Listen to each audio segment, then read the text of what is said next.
I'm not a guy that likes my name on things. I don't want to draw attention to myself in that way. Yeah. But this made sense, and I was honored that he wanted to use my name.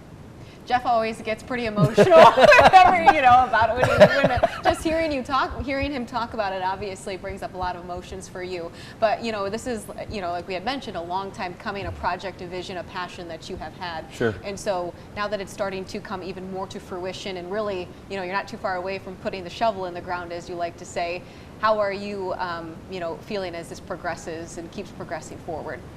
I think what excites me is to see the enthusiasm in the community and the people that have gotten on board. Mm-hmm. Ultimately, this is for the kids, right? So this is to grow the game. This is to help change the next generations of ball players that, as John puts it, might not otherwise pick up a glove or a bat. So we're just excited about what strikeout baseball can do, not just here in Lansing, but maybe beyond. Yeah. But it's exciting to see all the people that, they say it takes a village. And have I really put together a dynamic team of people to help not only support this, but to work alongside John and to bring this, like you said, to fruition and bring it to life. Mm-hmm. It's going to morph into something that we feel could really grow the game and get our inner city kids playing baseball just like we did, when we were kids. Your dad is so excited about this project as well. Yeah. And so how have you kind of maybe seen, not a resurgence in him, but he said that, he just feels like he gets to live out sort of his passion now, because once he wanted to be a priest and give back and help. And so how have you kind of seen? Well, first of all, he's passionate about everything. And when he gets his claws into something, he really digs and definitely puts every effort he has. He's been awesome in his vision. And, I guess in a weird way, watching me grow up through baseball and having this come full circle is pretty cool for him. And to go back to the roots of providing an opportunity, and that's really what it becomes, is an opportunity for kids that would never even think about playing. They don't even know maybe the fundamentals. Mm-hmm. We're going to create something that will spurn on. If they watch the game, that's great. If they end up playing the game, that's even better. The sport has changed in a lot of ways, and we're trying to bring an opportunity.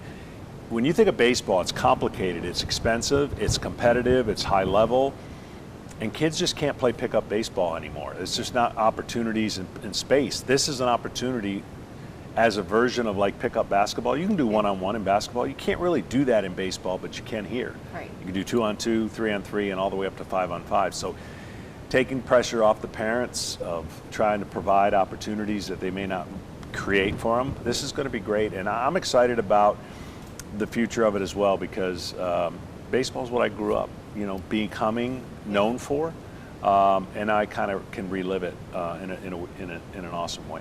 Well, and as you mentioned too, to do it right here where you grew up. How often do you reflect on your days at Waverly and just, the Diamond Classic and just some games in town that, kind of sort of helped you fall in love with the game? Yeah, so my passion started at 7 years old. I don't know why. I was kind of thrust into music. Yeah, you quit the accordion. I quit the accordion to play baseball. Who knew that was going to work out? But, I literally started with a rubber ball and a brick wall in my house, and I would throw every day. And I'd watch the game on TV, watch the Tigers, and then go pitch. Mm-hmm. And I did this every day, and I imagined every day what it was going to be like. So really my sports career took off and started here in Lansing when we moved here and from Warren. And I think every day of my career, I can remember every moment beforehand that led up to what I had hoped to be part of, the big game, the seventh games, the World Series. Mm-hmm. And now that kind of gets rekindled here. Who knows what's going to happen and what it produces, but the possibilities are limitless. Right. And the opportunity is really what we want to create, because without it, you don't know what some child is going to aspire to do or dream. It's an impossibility for a 7-year-old who's playing the accordion to make it to the big leagues, let alone the Hall of Fame. So I'm a dream big kind of guy, and I think broke my number one rule of never having your phone on in this industry. But I can tell you that this is everything that I'm about, and I'm excited about the project. Yeah, and I think it's great too, because a lot of people too, when they hear strikeout baseball, as you're mentioning, you don't need 9 players, 18 players, you can have 1, you can have 5. And so how important is that for kids who have never played before, to just be able to pick up a bat a ball and a glove? Either of you can answer Well, that. he can answer that because he started this whole. Well, you know thing. what? I'm going to defer back to John and say, give her your analogy about Top Golf and how it correlates. Yeah, I think for anybody who's a golfer that understands golf, Top Golf would be a good version of most of the players that go to Top Golf. They probably never play golf, but they get to feel like they're playing golf based on the setup of Top Golf and just the way that it's created. So indirectly, it creates a whole new fan base of golfers that may never have been there, that they may watch and play. And that's what this version is going to be. It's going to be a scaled down version of baseball that has this realistic kind of outcomes of what baseball would be, but it's going to be a scoring system similar to Top Golf, to where you can actually use not only your imagination, but the ball hits a certain place, you get rewarded. Okay. And you don't have to have 9-on-9 to actually do this. It'll take some time to explain to people, but I promise you, once they get the hang of it, it is going to be an ever-consuming thing to get done.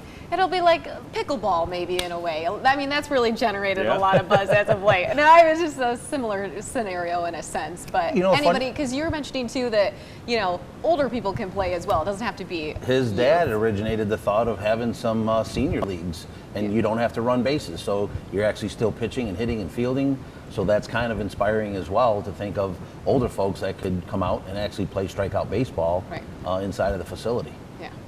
Well, and I have to ask you too, John, while you're here, it would be remiss of me not to bring this up on camera to get your thoughts of it, with Joe Davis being the head play-by-play announcer now for Major League Baseball. 2 Mid-Michigan guys getting to call World Series, potential Field of Dreams games, and just day-to-day games. It's pretty incredible when I think about what that booth, being part of that booth after my career, and now to be with Joe Davis, we grew up maybe not even that far apart, right? And the fact that he went to Potterville, I went to Waverly, and that's where I'm learning that he was a stud quarterback. I didn't realize, I'm going to have to give him more props in the booth. But this is a pretty incredible journey, just like my baseball journey. And to get to this point, and now the two of us, it's pretty unbelievable to think that this small area of the country then going to, hopefully for the near future, have their voices be carried on TV for the World Series from Mid-Michigan. I'm excited about the opportunity. Every time I get to the postseason, it's my time of the year that I love, and being able to call the World Series is a dream come true. And then how do you separate maybe sometimes, or do you not? Does it take you back to when you were playing, when you're in the booth? What's the difference, I guess, or is it sort of similar in the booth versus when you were playing in a World Series? I've had to adapt a lot to the style of play that exists today. Like, my experiences are from 1 to 100 covered every spectrum. I can speak to every pressure moment in every scenario from a pitcher standpoint and even from a hitter standpoint, having done that. So that's pretty cool, but then I have to realize the game's played totally different than the way 30 years ago when I was able to play it up until the age of 42. There's a lot that's changed, so I've had to adapt, work very hard. Most people don't understand.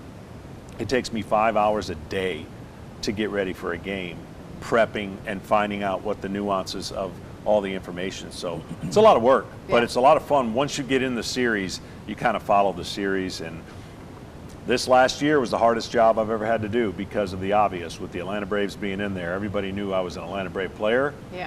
And in this industry, as Joe will be able to tell you, the definition of a good broadcast is when 50% of the country think you're rooting for one team and the other 50% think you're rooting for the other team.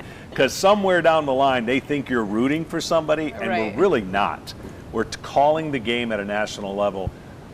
They're used to their hometown broadcast team. So it's definitely take a lot of flack. And this past year, the whole world knew I played for the Atlanta Braves, but I tried to keep it as neutral as I thought I did a decent job keeping it neutral. Yeah, it's a delicate balance. It is. That's for sure. It is. Well, I appreciate you guys coming in again to discuss this more, and we're going to see you later today at the field, actually, at Ferris Park. I guess one more thing, the location of it. What do you like about the location of where the stadium is going to be?